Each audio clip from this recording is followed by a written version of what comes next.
Assalamualaikum warahmatullahi wabarakatuh.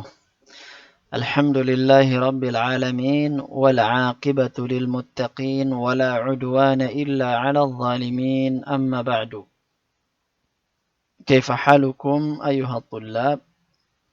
Bagaimana kabar para santri? Semoga Allah Subhanahu wa taala senantiasa memberikan kesehatan serta keberkahan untuk santri sekalian beserta keluarganya.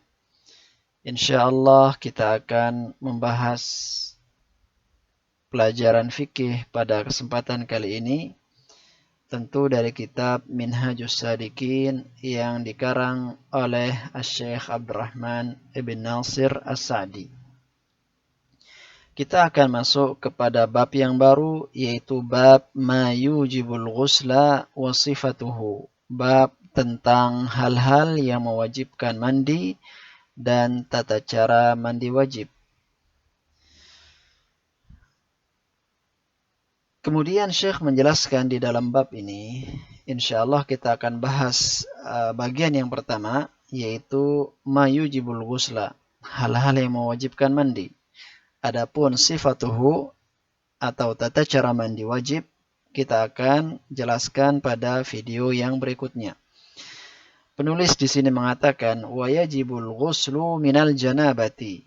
Wajib mandi disebabkan janabah atau junub. Jadi ini sebab yang pertama, yaitu junub, dan yang dimaksud dengan junub adalah wahia inzalul mani. Janabah adalah inzalul mani, keluarnya air mani, biwat'in, dengan sebab hubungan badan antara suami istri, au ghairihi, atau dengan sebab yang lain. Seperti ada sebagian orang yang mudah naik syahwatnya, bila mana dia berhayal maka air maninya keluar. Meskipun dia tidak melakukan hubungan badan, namun keluar air mani, maka hal tersebut pun mewajibkan dia untuk mandi wajib.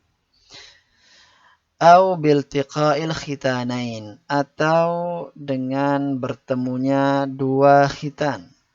Artinya tidak mengeluarkan mani, namun terjadi persentuhan antara zakar, kemaluan laki-laki, dengan kemaluan wanita. Masuknya kemaluan laki-laki ke dalam kemaluan wanita, ini pun menyebabkan seseorang menjadi junub dan dia wajib melakukan mandi. Dalilnya adalah wad dalilu qauluhu ta'ala wa in kuntum junuban fattahharu wa in kuntum junuban faghtasilu. Ya, apabila kalian junub maka bersucilah. Yang dimaksud dengan maka bersucilah yaitu maka mandilah. Ya. Jadi seseorang yang junub diwajibkan untuk mandi wajib. Kemudian as-tsani wa khuruju damil haidh wan nifas, keluarnya darah haid dan darah nifas. Setelah seorang wanita selesai dari masa haidnya atau selesai dari masa nifasnya, maka dia wajib untuk mandi besar atau mandi wajib. Di sini Asy-Syaikh menyebutkan dalilnya, wad dalilu qauluhu ta'ala fa'tazilun nisaa fil mahid. Jauhilah wahai sekalian suami istri-istri kalian fil mahid, ketika mereka sedang haid. Wala taqrabuhunna, dan janganlah dekati mereka. Maksud jangan dekati mereka adalah jangan gauli mereka, jangan jima' mereka, hatta yatuhurna, sampai mereka suci, sampai mereka selesai dari haidnya. Fa'idha tatahharna, dan apabila mereka telah bersuci, maksud dari bersuci adalah igtasalna, mandi. Apabila mereka telah mandi, fa'tuhunna min haitsu amarakumullah. Maka datangilah istri-istri kalian, gaulilah istri-istri kalian dari tempat yang telah Allah perintahkan. Ya, ini dalil yang mensyariatkan wajibnya mandi besar atau mandi wajib bagi wanita yang telah selesai dari masa haid. Dan demikian juga wanita yang nifas. Mereka pun diperintahkan untuk melakukan mandi setelah selesai dari masa nifas. Dan di sini saya membawakan ucapan dari Al-Imam At-Tirmidzi rahimahullah. Beliau menghikayatkan ijma' para ulama bahwa seorang wanita yang nifas bila telah selesai dari nifasnya maka dia wajib untuk mandi. Beliau mengatakan, ajma'a ahlul ilmi min ashabi Rasulillah sallallahu alaihi wasallam wat tabi'ina min ba'dihim. Ahlul ilmi ijma', sepakat. Dan kita sama-sama ketahui bahwa dalil di dalam agama Islam itu ada 4. Yang pertama Al-Quran, yang kedua sunnah Nabi, yang ketiga ijma' para ulama, yang keempat adalah qiyas yang sahih. Nah, di sini ijma' ahlul ilmi, para ulama dari kalangan sahabat Nabi Muhammad sallallahu alaihi wasallam, demikian juga tabi'in setelah para sahabat, semuanya sepakat ijma' ala anna an-nufasa'a tada'u as-salata 40 yawman. Mereka bersepakat bahwa wanita yang nifas hendaknya meninggalkan salat selama 40 hari. Illa antara tuhra qabla dhalik. Kecuali bila si wanita melihat dirinya telah suci sebelum 40 hari. Ya. Dari sinilah para ulama berkesimpulan bahwa tidak ada standar hari yang paling rendah dari hari-hari nifas. Yang paling tinggi adalah 40 hari. Yang paling rendah tidak ada batasan. Fa innaha taghtasilu wa tusalli. Bila mana seorang wanita suci dari nifas sebelum 40 hari, maka dia apa yang dilakukan? Taghtasil, mandi, wa tusalli, kemudian dia salat.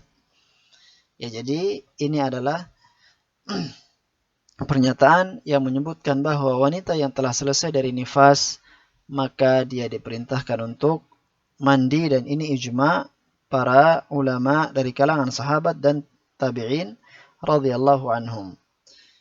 Ini yang kedua. Kemudian yang ketiga, mautu ghairis syahid. Kematian bagi orang yang tidak mati syahid. Jadi orang yang mati syahid tidak diperintahkan untuk mandi. Sedangkan selain orang yang mati syahid, maka dia diwajibkan untuk dimandikan. Ya.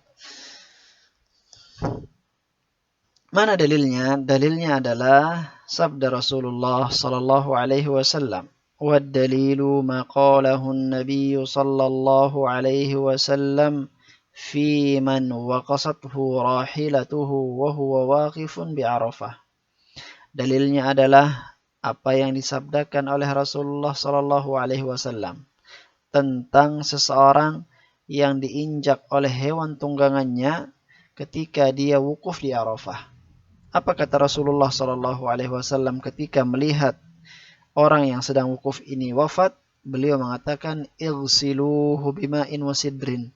Mandikan orang ini dengan air dan daun bidara. Wa kaffinuhu fi thawbaini, dan kafankan dia pada 2 kain.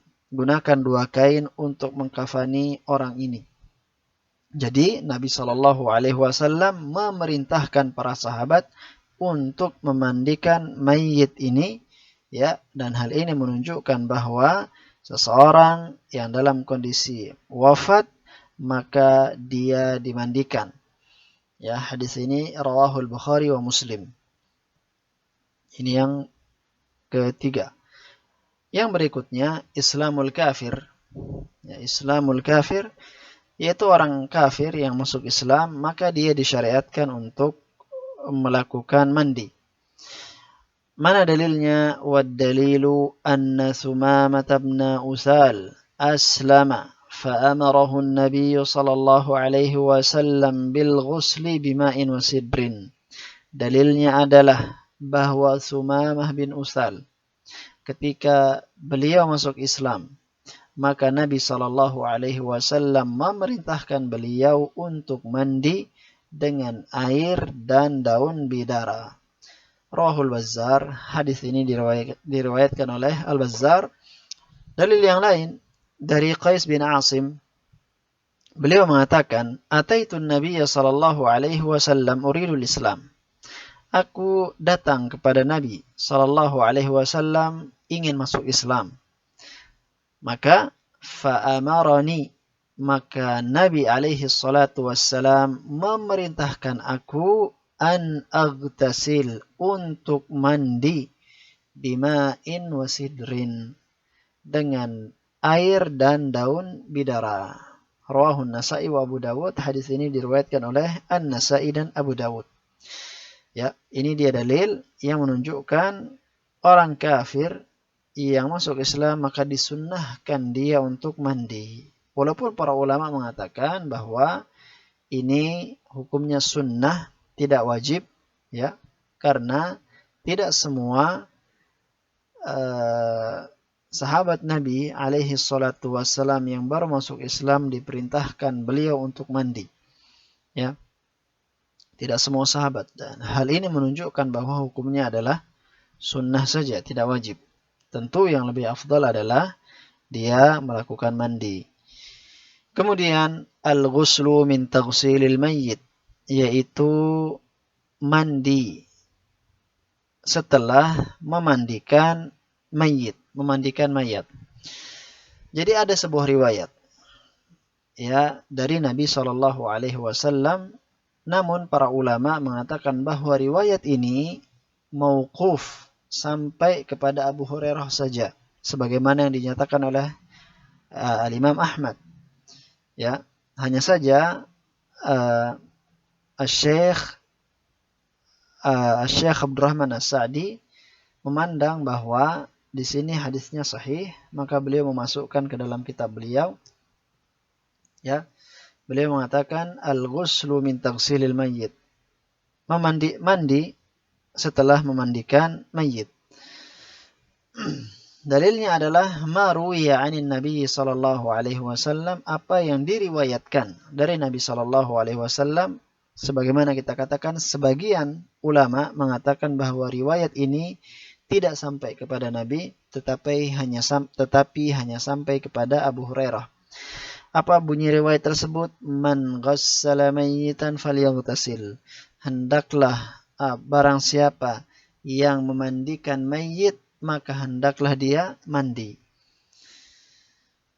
Taib, inilah dia hal-hal yang mewajibkan mandi. Yang pertama adalah janabah, kemudian yang kedua adalah haid dan nifas bagi wanita. Setelah selesai haid, setelah selesai nifas, maka dia diwajibkan untuk mandi. Kemudian yang berikutnya adalah wafatnya seseorang atau seorang muslim yang tidak mati syahid. Kemudian berikutnya adalah masuknya orang kafir ke dalam Islam. Itu juga mewajibkan mandi, mengharuskan mandi atau disunahkan untuk mandi, ya. Dan yang terakhir, memandikan mayit, itu juga hal yang menjadikan seseorang yang memandikan mayit disunahkan untuk mandi.